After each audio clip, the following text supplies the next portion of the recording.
welcome back to our channel, everybody. Hey everybody. Today I'm going to be making us some delicious pot roast, and Ricki's going to be making some homemade sweet honey butter cornbread.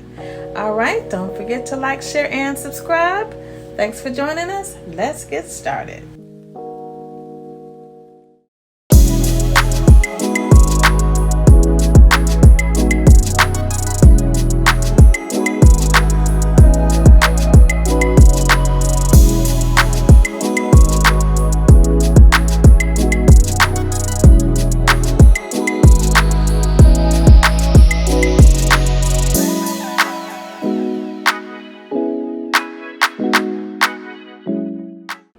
Okay, so going over the ingredients for our pot roast today, we're going to be using some Lawry seasoned salt, onion powder. We also have some dried rosemary, some pepper we're going to be grinding, and we have some beef broth, an onion. We have 3 russet potatoes. Now, you can use any other potato that you like. I prefer either russet or the red skin potatoes.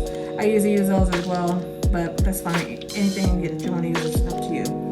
And we're going to be using, to season our meat, our recipe, we're going to be using this seasoned packet of herbs and spices. This makes sure it kind of gives it more flavor. It concentrates the flavor more, I think.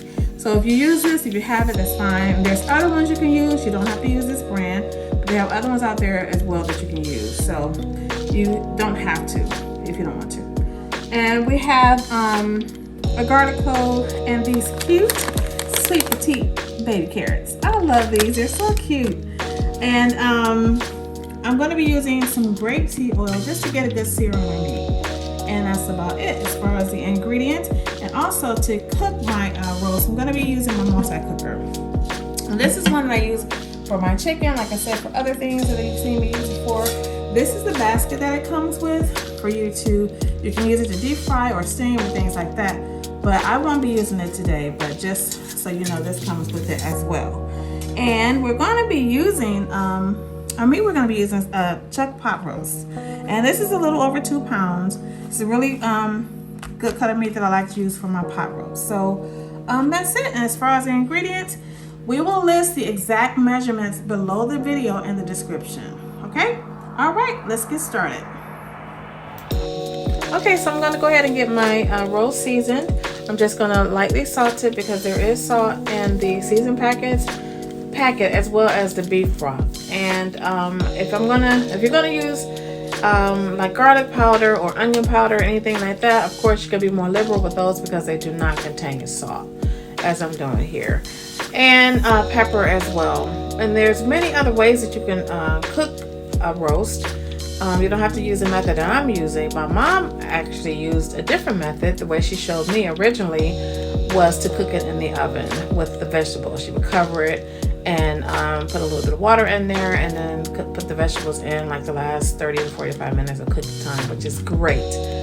I just kind of put my own spin on it over time, and this way is nice as well.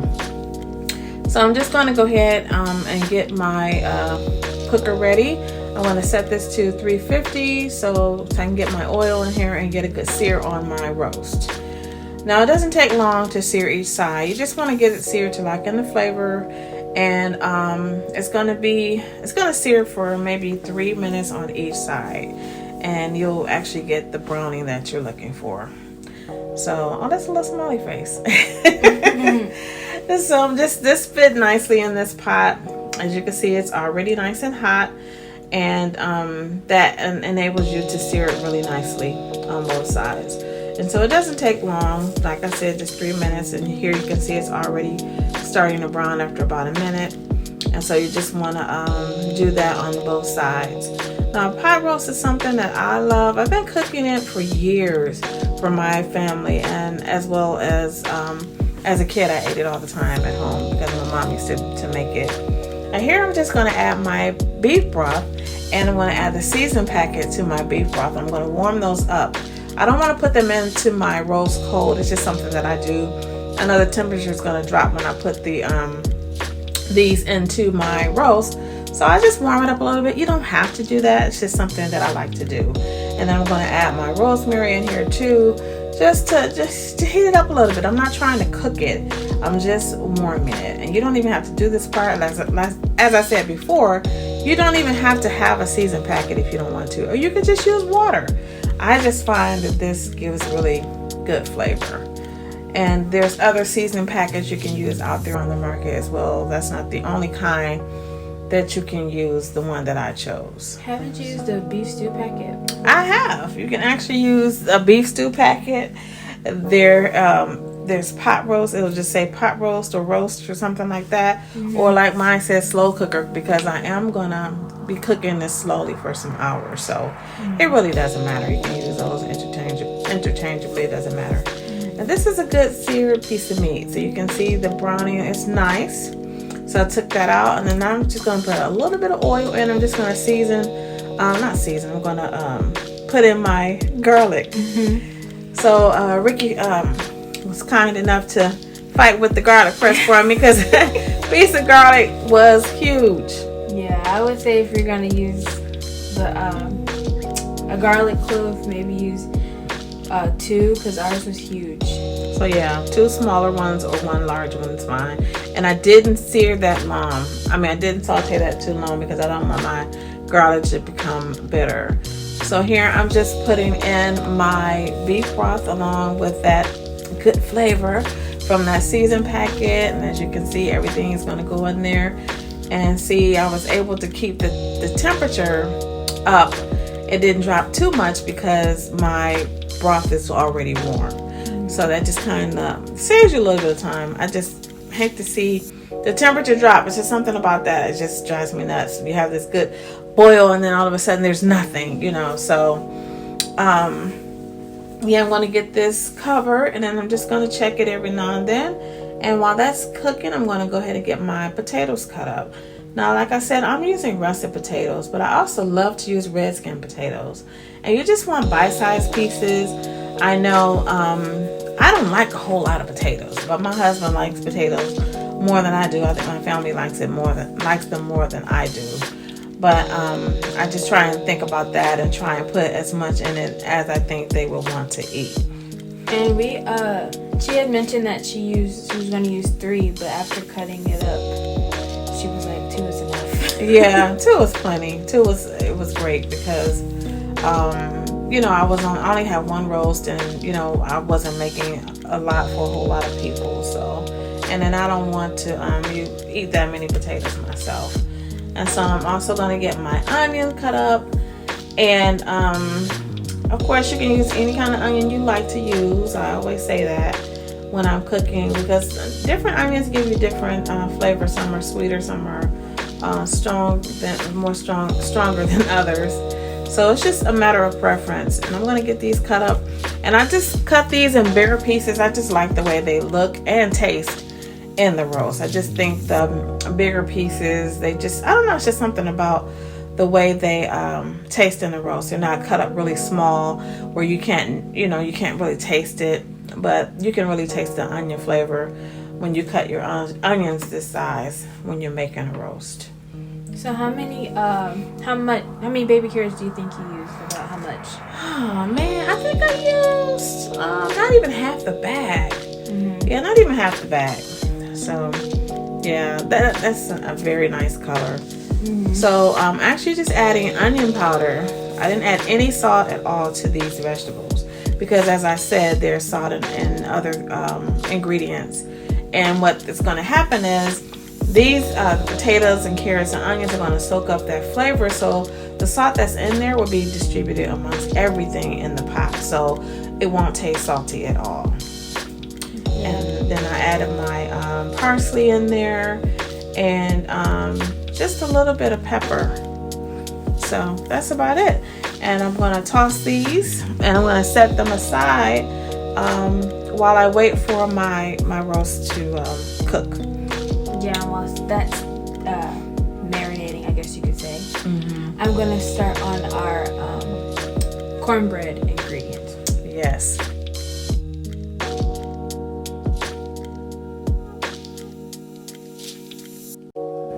Okay, so we're going to get to our ingredients for our sweet cornbread.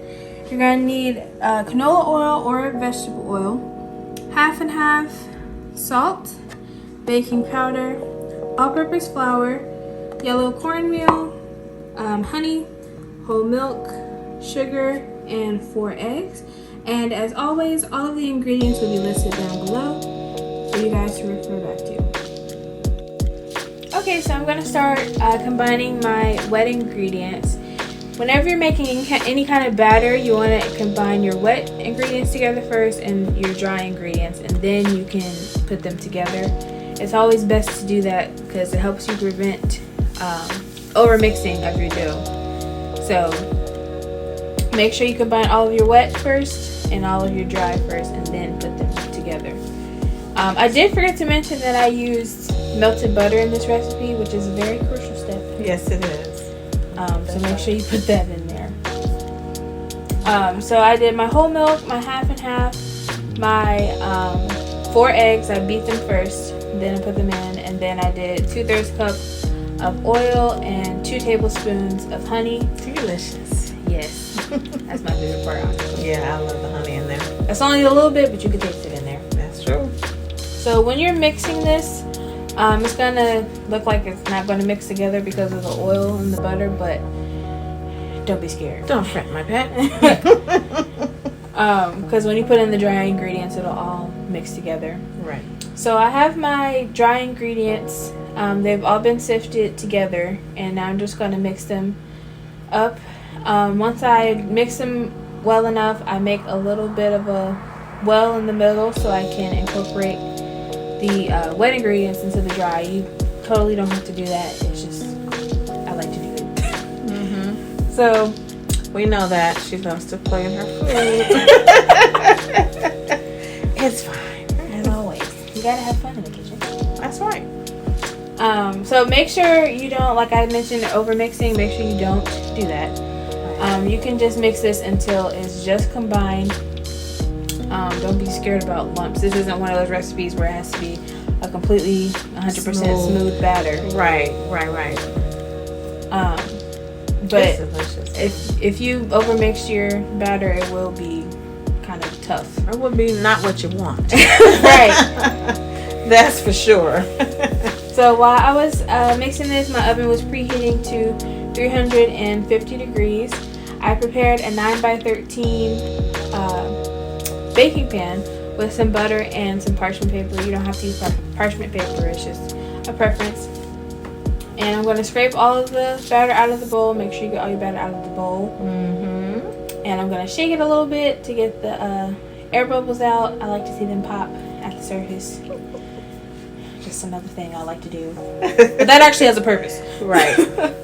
So once that's ready to go in, we're going to go back to my mom, and she's going to add her vegetables into the pot roast, because I think it's about time for her to do that. Right, because by this time it's been cooking for about 3 hours or so, and as you can see, it's nice and thick. But I'm just going to add some water. You don't have to do it at this point, but that's something I like to do.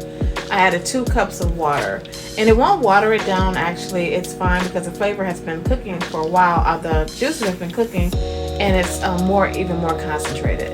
So this flavor, these vegetables, oh my goodness, are going to just soak up all of that goodness from the beef broth and the roast, and they're all just going to be cooking happily in that pot. I'm telling you, when it's done, it's going to be delicious.